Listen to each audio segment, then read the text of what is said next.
Welcome back, everybody. My name is Kevin. It's so good to be here with you this evening. By now, you should know that narcissistic abuse is only progressive, meaning the abusive dynamic of the relationship never gets better. It only gets worse. What started out as teasing turns into backhanded comments, then turns into outrages, then turns into threats, then turns into physical violence. It doesn't matter what you do. It doesn't matter how kind you are, how loving you are, how patient you are. It does not matter if you get therapy, counseling, or couples, this, that, and the other. It doesn't matter if you believe you learn enough about narcissism to play their game and to submit to what they want. None of this matters, and none of this will stop the abuse from becoming colder and crueler and meaner and progressive over time. But the question is why?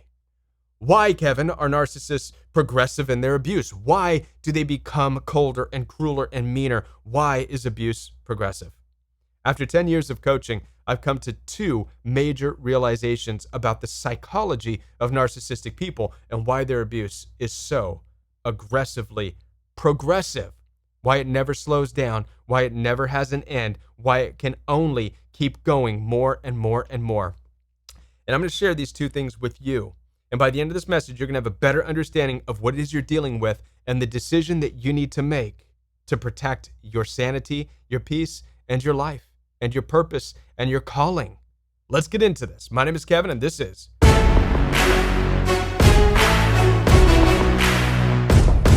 Now, before I get into this message, let me remind you that I am here to support you. Down in the description box right below this video, you'll find access for one-on-one appointments with me. I do take telephone calls and video calls through Zoom, FaceTime, and WhatsApp. So if you're stuck in a toxic cycle with a narcissistic person, family member, ex, husband, wife, and the abuse is getting worse and colder and crueler, it's not getting any better, don't hesitate. Reach out to me. Let's strategize together to break you free of the toxicity once and for all. Also, the Rowie does have a private membership available for you where you get daily live support from me with a community of people from all over the world. We do have weekly fellowship together. We have weekly Zoom calls together. There's a workout program. There's a fasting protocol. There's all kinds of things to get you back onto the right path in this life. Last but not least, the Rowie does have a fitness channel. I'm going to put the link to the fitness channel. It's not going to cost you anything except a subscription. And I challenge you in this way. Spend 30 minutes of your day with me working out, just 30 minutes a day, and we will accomplish what most people go to the gym and try to do within 2 hours. All right? I challenge you to do this with me, and at the end of 6 months, we're going to see the transformation take place physically, mentally, and emotionally. So head on down there, or actually just click up there, right? Follow that link, do the workouts. Try to keep up with me. It shouldn't be too hard, right? The workouts aren't that hard, but they're good, I promise you. Now, let's get into this deep dive of narcissistic abuse, why it's so progressive. Now, I did put a short out last night. I was thinking, while I was trying to go to sleep, and I couldn't go to sleep because I was thinking of all of you. And it came to my mind, this conversation. Why is abuse progressive? Why is there no end to it? Why don't they ever calm down? No matter how much kindness and patience you show them, the abuse is always progressive. And I happened to make a short while I was lying in my bed. And I believe that it came across pretty good, but because I was shirtless, I think that people may have gotten the point, but some people may have just been looking at the fact that I was shirtless. I'm not sure. But I do know this, that it deserves a deeper dive into it. I want to break it down even further so that we can understand it. So to understand this, we have to first understand who you are watching this video. You're an empathic person. I'm an empathic person. Empathy, by its very nature, has a few attributes that are absolutely infuriating to narcissistic people, makes it impossible to work together with a narcissistic type of personality. And the reason is because narcissistic people have no empathy. Now, what does this mean exactly? Narcissistic people with their lack of empathy means that they have to have a reaction from a person. So here's reason number one. Are you ready? A narcissistic person has to find the limits of another person in order to know who that person is. This is how they connect. This is how they bond. A narcissistic person cannot not even bond with you until they understand your limits. Imagine. I mean, it's sick. I know. It sounds weird. Because as an empath, you don't understand that. Neither do I. Because empathy, and I'm talking about the God-given gift of empathy. I'm not talking about the learned form of empathy, the fake empathy that narcissists can go to college and get a degree in because they study Sigmund Freud and how everything is the consequence of a rough childhood. And then they get to become psychologists and counselors where they get to make people feel bad about their childhoods, right? I'm not talking about that learned form of fake empathy. I'm talking about a spiritual God-given gift of empathy. It's what's inside of you that allows you to feel and sense and see what's going on inside of another person so that you don't have to find their limits. You already know. And you always try to keep a buffer and a pad and a safe space because you understand human limits, because it comes from the feeling within you. You know what you don't like, and therefore you wouldn't want to come close to that in another person. Narcissistic people don't have this. Narcissistic people know what they don't like, but without the God-given gift of empathy, with there being nothing but a black hole in that place where empathy should have been placed in their life by God, they don't have that. They know what they don't like, but when they look at another person, they don't understand them. They can't compute. It doesn't make any sense to them. They have to push buttons and find the limits. Like, what is this thing? Where's the limit? I got to find the limit. And now some of you might be saying, Kevin, this is weird. You bring God into this. Why would God give some people empathy, and why would God leave empathy out of other people? That's a great, fantastic question. I challenge you to press into your faith, and perhaps you can ask that question to God, because that belongs to God. That's an answer that only God can answer. No psychologist, no counselor, nobody on the face of this planet is going to be able to answer that question for you. That's a question for God, and perhaps maybe I can talk about that in a video at a different time. But for the purpose of this video, all you need to simply understand is that there are people such as yourself who have this God-given gift of empathy, meaning you feel. You don't need to find a limit of another person because you already know it. What's inside of them is like it's inside of you, okay? With narcissistic people, it's absent. They have no choice but to poke and prod and try to figure out and try to find your limitations. Now, this gets excruciatingly painful for a narcissistic person in dealing with an empath. All right, here we go. Why? Because empathic people, because of your love, because of your patience, because of your peace, your limits are almost impossible to find. This is what drives narcissistic people nuts about you. They can't find your limits. And when they think they found your limit, when they think they pushed your buttons enough, guess what happens? You come back. You might be upset for a moment. You might shed some tears. You might be angry. You might walk away, but then you come back with this smile on your face and this peace, this inner peace, because you're an empath and you carry this inner peace with you, and you're good. And you forgive them, and you have grace, and you have compassion, and you have empathy, and you still show them love. What does this tell a narcissistic person? It says, wow, well, I don't know this person because I haven't found their limits yet. You've told them that they haven't found your limits. You see, with an empathic person, the limits are impossible to find. Why? Because you will be loving and kind and compassionate and forgiving all the way up to the point of your death, because that's who you are. That's how God's designed you, which means that your limits are almost impossible. It's, as I call it, mission impossible for a narcissistic person. It's a challenge above all challenges for a narcissistic person to find your limits. So what starts off as their slight jabs and digs, and it might hurt, it might make you uncomfortable, but because you bounce right back and you're loving and compassionate and you're empathetic, they're like, well, I thought that was a limit, but I guess it's not. Look at them. Narcissistic person saying in their mind, look at them, peaceful, happy. Doggone it, that's not right. I thought I found their limit as to what breaks them because I need to understand them. I don't know, if I don't know what breaks them, I don't know them. And so they have to amp up. So they go from the teasing to complete demeaning and devaluation of you. And once again, as an empathic person, it hurts, it breaks you momentarily, but because of your empathy, you bounce back again out of love and kindness and forgiveness. And once again, you've shown the narcissistic person they haven't found your limit yet. Do you see what's taking place here? So the narcissistic person is blown back again, and they become even more enraged. Why can I not find your limit? Why have I not found what truly breaks you? Because it's impossible.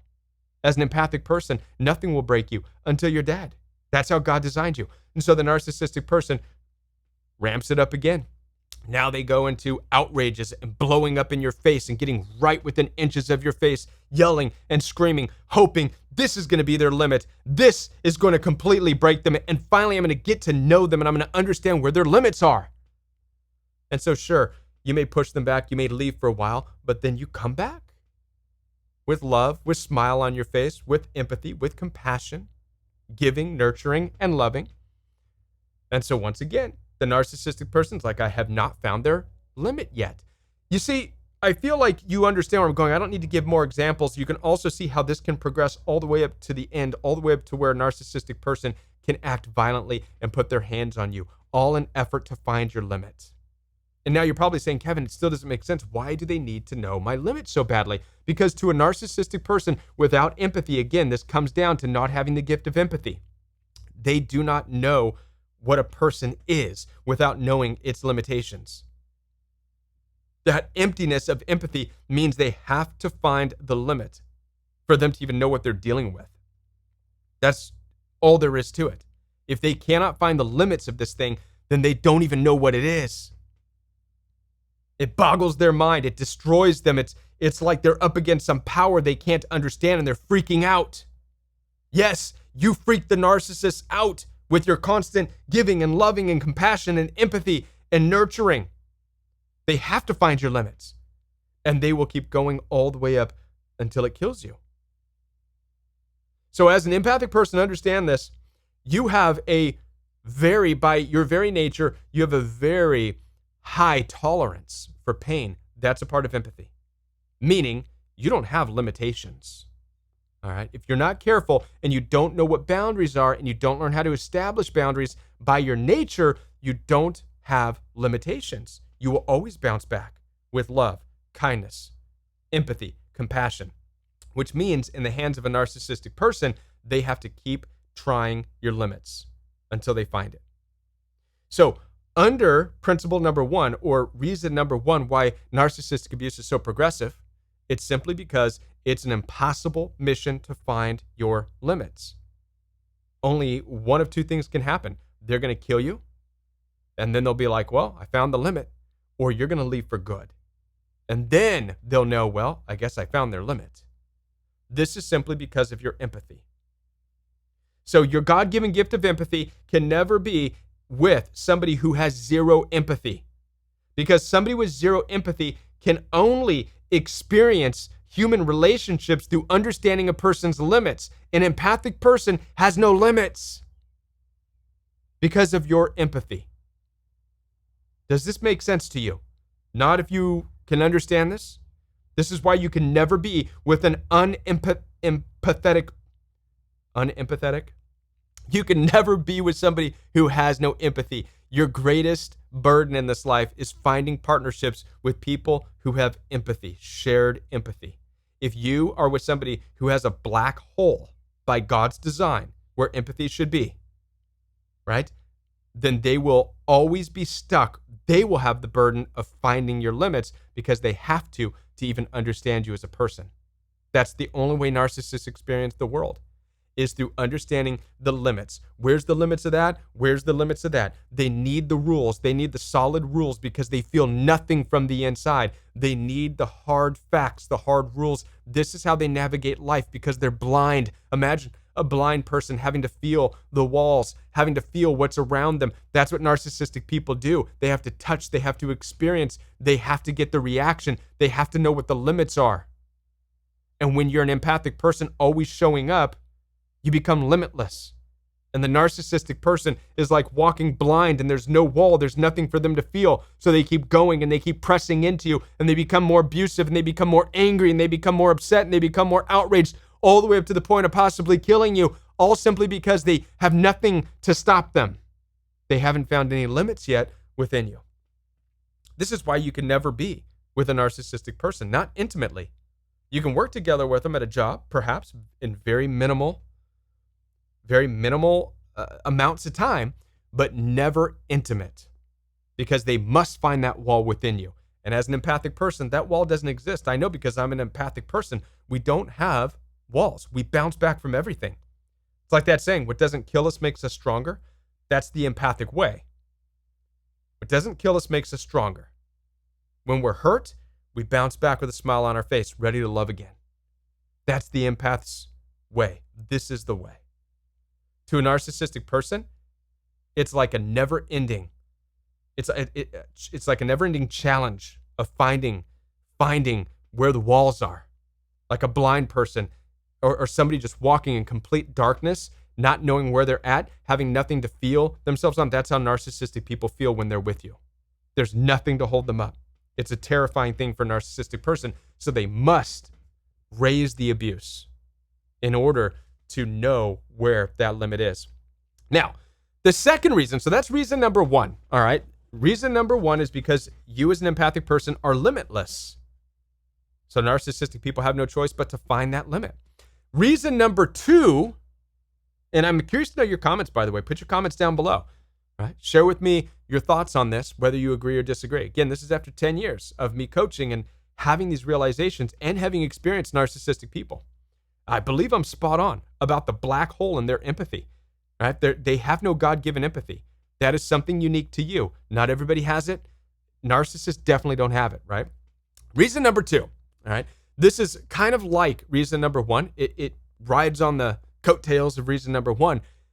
Reason number two is not only do they need the limits to know who they're dealing with, what kind of person you are, they need limits imposed on their life. Not only is it to understand you as a person, but the limits of pushing your buttons also feeds them, okay? Your reaction feeds them. Narcissistic people are addicted to the reactions of the world. They do not feel alive unless they're receiving a reaction. A narcissistic person feels dead inside. They feel like they don't exist unless the world or people around them are reacting to them, either positively or negatively. You put a narcissistic person alone in a room long enough, they will implode. They will die. They don't have, again, this is because of a lack of empathy. With the God-given gift of empathy comes the ability to self-regulate. You're able to self-regulate your emotions. You're able to think. You're able to process. As an empathic person, you process your feelings. You process your emotions. You can self-regulate. You can be on your own and be just fine. As a matter of fact, many of you coming out of toxic relationships, you have no desire to be in another relationship, right? We don't need other people. We don't need the reactions of people to feel, to be alive. Narcissistic people do. They require the reactions of people. Now, you as an empath, because you're empathic, because you're able to learn and to adjust over time, if you love somebody who's narcissistic, what started out as their name calling in the beginning, one of the things you didn't realize, or maybe they're teasing you. We'll start with the teasing you because that's the basic place where narcissistic people start, is with little teases, right? Sugar-covered shits, whatever you want to call them, right? Where they just kind of backhanded compliments, whatever you want to call it, where they're just teasing you. They're not just teasing you. It's for a specific purpose. It feeds them. That slight look on your face, that slight movement of discomfort, that little shocking look on your face, the gesture, they're like, why did you just do that? That feeds them. They're like, yes, that felt good. I got a reaction out of them. It's the attention, the reaction, negative, positive or negative reaction feeds them. Over time, they become addicted to this in the relationship. That's right. You become the narcissistic person's addiction. They're addicted to you, but not in a healthy way. They're not addicted to you because you're beautiful. They're not addicted to you because you're sexy. They're not addicted to you because they're in love with you. It's not that type of addiction. They're addicted to you because there's something about the reaction you give them that makes them feel powerful. It's a sick and twisted addiction. This is why, so they start off with these name callings. They start off with the passive aggressive. They get a reaction from you and they become addicted to that. I like that. That felt good. That made me feel good. The fact that I matter in this so much, I'm gaining control. I'm gaining power. But now watch this. As an empathic person, as we talked before, because you have a high tolerance for pain, a high threshold for this stuff, and they're unable to find your limits, you bounce back, you're smiling, you have peace. Over time, their same little jabs don't really work in the same way with you. It's not as effective. Before you know it, their little underhanded comments, you're like, okay, whatever. Well, now is that the reaction they need to feed their addiction? No, right? It's like somebody who's addicted to alcohol, where, when they start, 2 beers might get them buzzed. Well, after that, they need 4, then they need 6, then they need 8, right? The same is true here, right? It's like calling you little names. Well, the reaction isn't working for them anymore. It's not the same. They need more, or else they're freaking out because their addiction is not being fed. Their supply is not being met. Their need for supply, their addiction's not being met. So they have to raise the ante. They have to do something even more shocking. They have to get you to move a different way. They have to get you to react a little bit harder. So this is where they maybe go into a rage. And what used to be little underhanded comments is now an all-out rage, yelling and screaming in your face. And you're like, what in the world are you doing? Why are you blowing up like this? And they got you. You see, what just happened right there is exactly what fed their addiction. You stopping, saying, why are you doing this? Why are you yelling at me? That's when they're able to go, all right, got it. Whew, thank you. You gave me my fix right there. Just you making that move, asking me why I'm yelling, why I'm so angry, right? That felt good. Now I realize I'm back in control again. But even after that, they're yelling and screaming. Over time, you become kind of immune to it. Okay, they're just a jerk. They yell and scream. I'm not going to let it bother me. And empathic people are notorious for that. You stop letting it get to you. You're like, whatever. Distance yourself from it. Well, how's that feeding the narcissistic person? What is that doing for their addiction to you? Nothing. So now they have to raise the bar again. They have to do something even more shocking. So perhaps they do something risky or dangerous. The threat of violence, physicality, anything to get you back, to get that look on your face again, that feeds their addiction. So these two things that I shared with you this evening, they work together. One is the need to find your limits because they don't know you as a human being unless they can find your absolute limit. Number 2 is that while they're finding your limit, it's feeding their addiction. These are the two things you're up against when you deal with narcissistic people. So you see, the relationship is doomed to fail because you're empathic and because they're narcissistic, because you have this God-given gift from within you to feel the world around you, and because narcissistic people have the absence of the ability to feel the world around them. You can never be together. This relationship is doomed to fail. You, by your very nature of being loving, kind, generous, empathic, peaceful, self-regulated, able to take on various words and things and let it bounce off your shoulders over time. Your very nature is the arch enemy of a narcissistic person who needs to know a person's limits above all else, who also needs to be fed through their addiction of knowing that they're getting something, a reaction from you. So as an empathic person, you are the enemy of a narcissist, and a narcissist will always be the enemy of you. There can be no peace between an empath and a narcissistic person. There can be no peace, not intimately. You can have peace working together temporarily. You can have peace if you see each other maybe once every 2 years or once a year. But the only reason is because all intimacy is gone. There's a break in intimacy. You can never have an intimate relationship because a narcissistic person will never understand your limits, will never be able to find your limits, will always accept that as a challenge, and their addiction will never be met. And you, on the other hand, will never understand why they keep becoming colder and crueler and nastier. As I said before, I'm here to support you. Down in the description box right below this video, you'll find access for one-on-one appointments with me. I do take telephone calls and video calls through Zoom, FaceTime, and WhatsApp. So don't hesitate to reach out to me. Schedule that time right now. Also, consider joining the Royal Private membership. You can download the app down in the description box.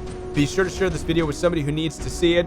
Like this video. Subscribe to this channel if you haven't already. I'll be back with more videos for you right here on the Royal We. Bye, everyone.